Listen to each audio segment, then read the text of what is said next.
Looking at the latter portion of the season, the big win against South Carolina, then, the last few weeks were disappointing. The bowl game was a disaster to a certain extent. How much you lay that at Billy Napier's feet, who knows, based on guys not coming back. But he was able to rebound from a recruiting standpoint with some real big hits, both in 2023 and in 24. And now comes this Jaden Rashada business. Where do you think Billy Napier is in the eyes of Gator Nation right now? Mark, it's a good question. Yeah, you're right. The end of the season, you got that big win over South Carolina, and that was preceded by a win over Texas A&M. And you're like, okay, maybe Florida's turning the late season around. And you still had a game versus Vanderbilt, which everybody wrote with a Sharpie as a win, and that was very, very disappointing. And then, all right, well, disappointing, but maybe you can save your season and go beat Florida State. And Florida gave it a valiant effort, but fell short in that game too. And then, like you said, you take what you want to from the bowl game, but disappointing end to the season for the Gators, and somewhat disappointing close to the cycle as well. There was a final visit weekend Florida had before the bowl game. They did lose a recruiting weekend because they played in that bowl game, and how much that really have a factor, I don't think a whole lot. I think can be kind of overdone in that aspect. But Florida had that visit weekend before the bowl game and was feeling really good about 6 prospects out of that final visit weekend, and then struck out on all of them. The Samson Okunlola was the headliner of that group, the offensive lineman that ended up committing to Miami. And at one time, Florida was feeling pretty comfortable there, and feeling comfortable for a few other guys who visited that weekend. And the finish didn't happen there for Florida. So, and then, as you said, Rashada is now not part of this class, or a class that was hovering top 10 for the Gators. Now, if you want to just go by rankings, you look to be in that, in the fifth, I think 15 is what it is now without Rashada, if you do the calculations. So that's where Florida ends up in the 24/7 Sports composite. Still a pretty good player average ranking overall for the class, but only 20 players now. And I think that was 20 players last cycle as well. So only 40 players in the 2 recruiting cycles for Billy Napier. You've had mass defections off the roster from guys transferring out of the program. And you got some transfers in from this cycle too for the Gators. You were able to hit some offensive linemen, headlined by Micah Mazuka, the transfer from Baylor, who I think is a plug and play, one of the best guards in the country. He probably pretty much take over probably left guard, so won't necessarily really take over for Osiris Torrance there at the right guard spot, but still one of the best guards in the country. He's used to playing on that left side.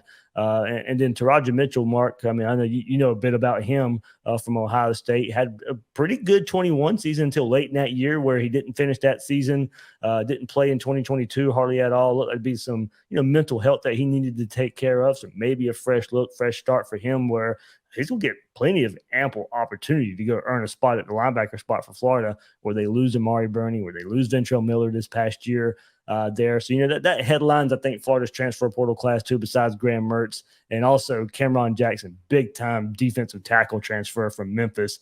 Plug and play. He's going to be an instant impact, where Florida needs all the help they can get there on the defensive front. So it was a slow start to the transfer portal acquisitions for Florida, but has come on as late. And this weekend have another big visitor, Kentucky.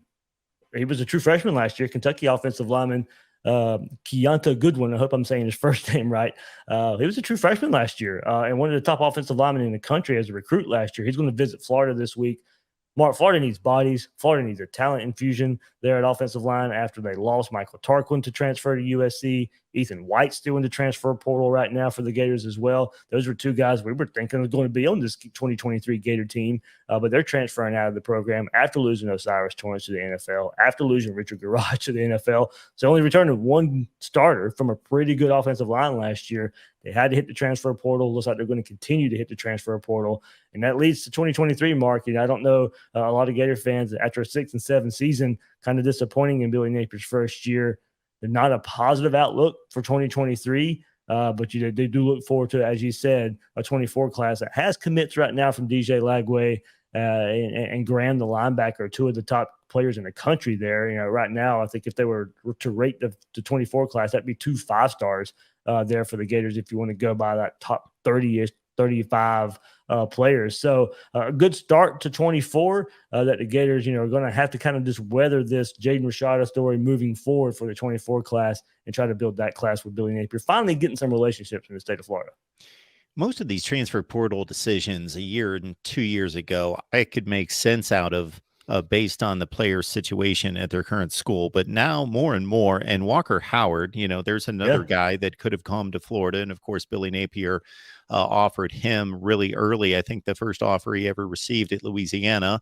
So that relationship's been in play for a long time. And there was hope that Walker Howard was going to make that decision. He goes to Ole Miss with 2 other quarterbacks there that want to be starters, that have the type talent that you would think would be starters. So the more the storyline's weird, and that storyline's weird, Mark, because Jackson Dart was already there. So he probably maybe I'll sit one more year, but maybe I can still go compete.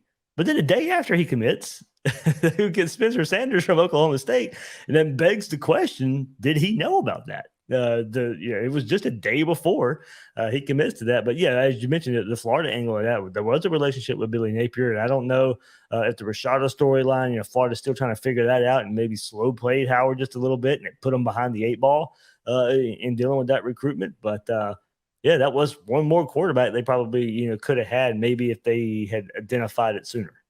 So on the surface, in terms of playing time and opportunity, because you mentioned all those offensive linemen leaving, the decisions by these student athletes don't seem to be making as much sense as they did before, because we don't know the NIL offers out there. And so maybe I would hope that they're not making decisions based on because the 13 million, folks, that's an outlier by, that they're not making a decision because I can make 80,000 here instead of 65,000 there, even though that's a better opportunity in terms of playing time. Yeah, and especially for a Florida offensive line group that's, even Rob Sale and Darnell Stapleton, the offensive line coaches there for Florida, pretty good reputation dating back to Louisiana, putting a couple guys in the NFL, Osiris Torrance, unearthing him at Louisiana, transferring to Florida, putting him in the NFL as well. So, there is a pretty good reputation for those offensive line coaches of putting guys in the NFL. So you do hope, hey, if it's NIL or if it's something like that,